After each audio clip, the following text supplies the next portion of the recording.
Can you do a crafting guide? Sure, I could do a crafting guide. Crafting's a big part of New World, and if you've never played an online MMO before, obviously, you know, like if you've been watching my streams, I'm playing this as a single-player action RPG. Like, I'm not really participating in the online component of it. But one of the cool things about having crafting in a game like this is that not only can you craft gear for yourself and, you know, armor, clothing, housing items, there are so many things that you can craft, but you can also do it for the people around you, because there is an economy whereby you can make money by selling things to other players. So crafting in New World Aeternum is a lot like crafting in many other MMORPGs, in the sense that you can make a living as a crafter in this game, and you could only do crafting if you wanted to. Legitimately, you could only do crafting if you wanted to. That's what's pretty amazing about the crafting system in this game, is it really is very in-depth, but also really sort of, it's not complicated, it's just complex, if that makes sense. So it's not difficult to do, but it is a complex system. That's a better way to word that.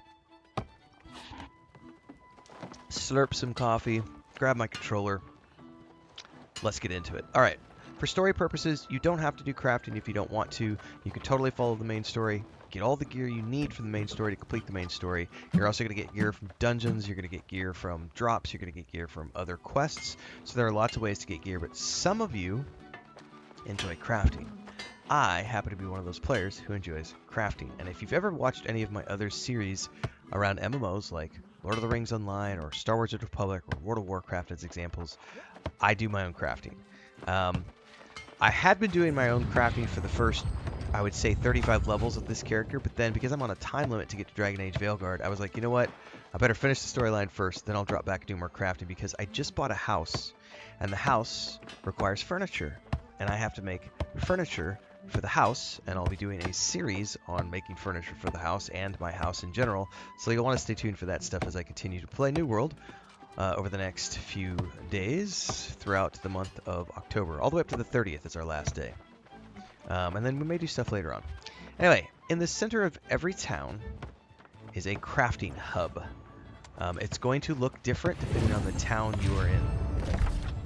Here's how it looks out in the town that I am in, which, by the way, is zoning out a little bit. This is Corinth Village. This is where I bought my house.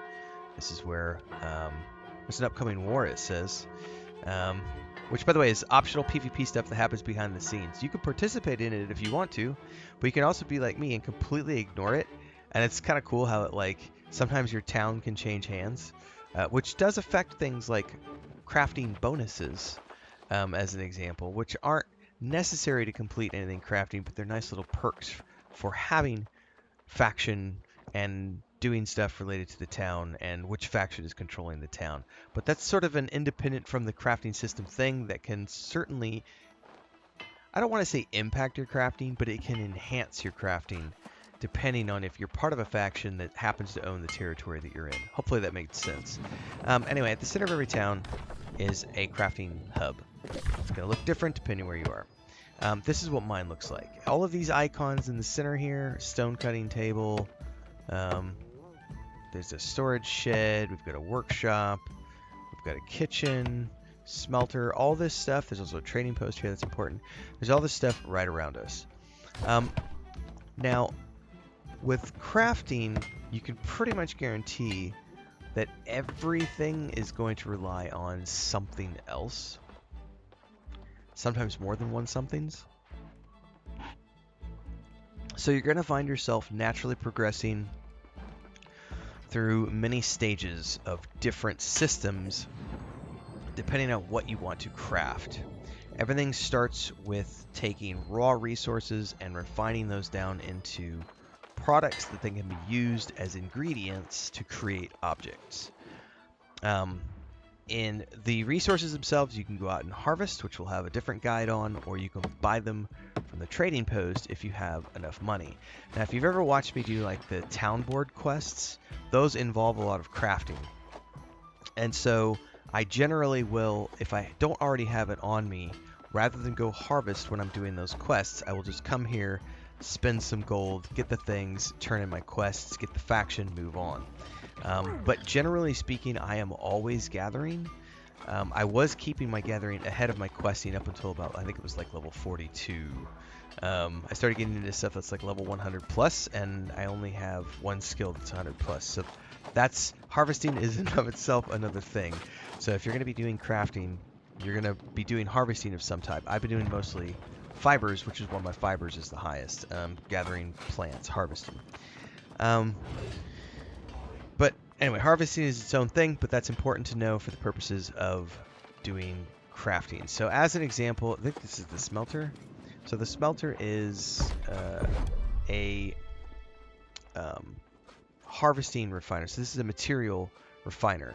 So I'm taking harvesting mats, in this case iron ore, and I can create iron ingots, or iron ore, and I can create iron ingots. And then to make steel ingots, I can take iron ingots plus obsidian flux plus charcoal.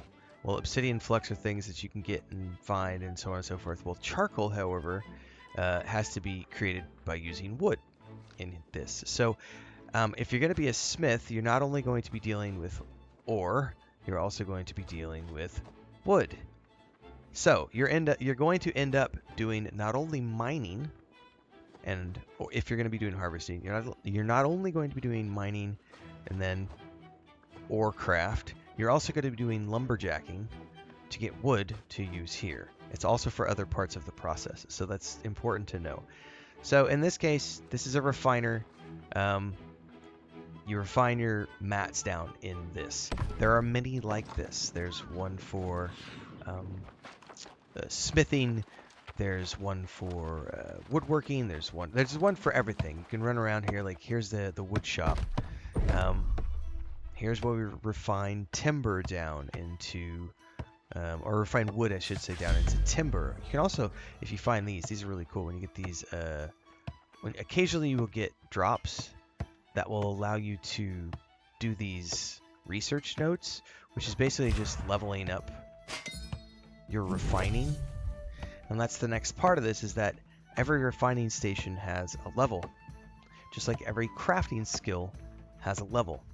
So you will only be able to refine certain things within a tier, and if you want to progress higher objects, you have to get to the next tier. In order to do that, you have to harvest things from the first tier. So if I went here to timber as an example, I could say, okay, right now I'm level 32 woodworking is what it says. So over there.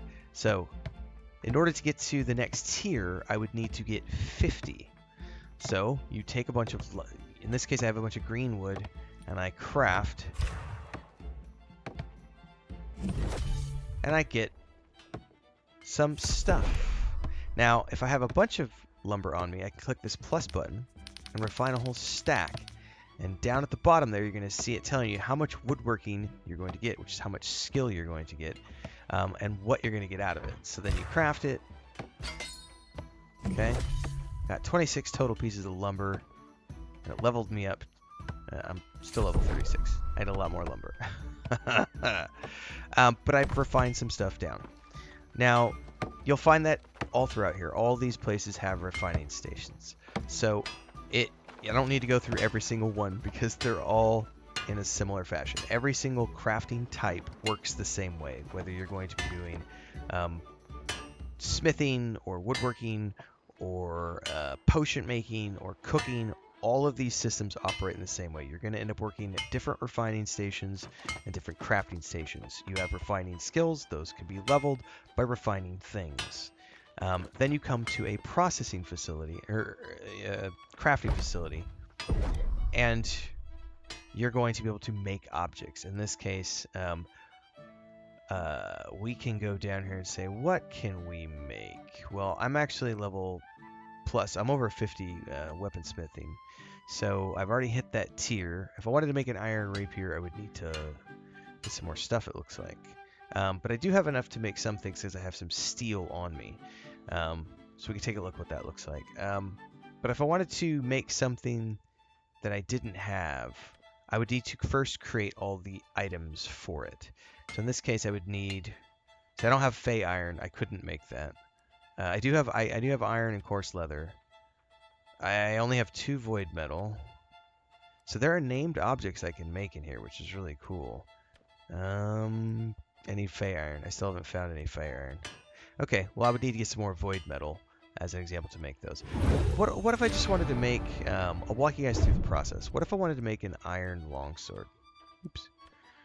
I would need to make iron ingots. I'm going to write this down because I will forget in the course of my conversation. I would need iron ingots. And I need 3 of them. Now I also need refined wood, which I already have, and I would need rage hide, which I already have. So since I already have the other objects, I don't need to create all of them from scratch, but I do need 3 more iron ingots. So we're going to go back over to the smelter. And this is a very basic recipe, so this doesn't really take a lot. I think I wrote down 3, right? I can't keep track of numbers, guys. Yes, I need 3. So we go over here. I can make 163 because I have a ton of iron. So now that I've done that, clicked it up to 3, I can then craft it. I'm going to get some smelting points. And I'm going to create bonus because I have high enough skill point that I was able to get some bonus to the crafting there. So I created 4. Got some smelting points. We can back out of here. We can go back to the smither. Oops, I went to the stone cutting table. Wasn't paying attention. The forge. Okay, and then we're going to go make an iron longsword. So I now have the iron ingots. So then you go down here, and the cool thing is there a drop down, so if you're making certain objects will allow you to use different things. So in this case, the longsword will let me use different types of timber. Quick commercial break, everyone, to celebrate and give thanks to all of these amazing people who keep me on the air full time. Really appreciate the support. All you got to do is join as a member. You get access to private videos. You can also do super thanks on any upload or super chats and stickers on any live stream or premiere you see. And beyond that, don't forget we're multi-streaming over on Twitch now, so you can support over there as well. Thanks so much to everybody. Let's get back to the video at hand. So I get to choose what I put in here. It does impact the gear score of the crafting. So this is another aspect of it, which is more advanced, but now that we're into this point, it's a good point to transition. The tier and rarity of secondary materials impacts the gear score of the crafted item. So over there on the top right is the gear score of whatever it is that you're crafting. That's the basis. Now when you craft, you will often get something more than that because you have bonuses that are associated with crafting. But also there's other things you can add to it. So let's just say right now it's 270. What would happen if I changed it to lumber? It would keep it at 270, and I would need 2 lumber, which I don't have. But what if I did petrified wood? Suddenly the gear score has gone up to 275 because I used a rarer resource. What about leathers? Well, I've got different types of leathers too, different tiers. So what if I chose that? That kept it at 275. Rugged leather? Dropped it to 270. I don't want to do that. So let's go back to the rage hides. So that's nice. And then I can also go here into the crafting mods and say, do I have any mods that I can use? Sure. I'm going to go with chunk of crystallized Azoth, please. That makes a life tap, essentially. So it gives it a perk. Let's go back to that real quick. Crafting an item with an attunement to the Mortal Life Steal perk can be used when crafting weapons. Gives you +3 to 10% health on a kill. So that is a nice weapon to make because it's a life tap weapon. So then I can tell it to then, also if I wanted to, I can add some Azoth to the mix, which increases chances for attributes, perks, and gem slots. And then depending on the items, they have max Azoth rankings based on the tier of the items. So like these are basic items, but if you had like a blue item or purple, like they're different tiers to things. So so you can go to here. We've done all those things and we can tell it to craft. Now it has a very high chance for attributes. I've got all the resources. There's what I'm going to get from it. And that's the base. That's the base. 275 is the base. So we're going to hold the craft button.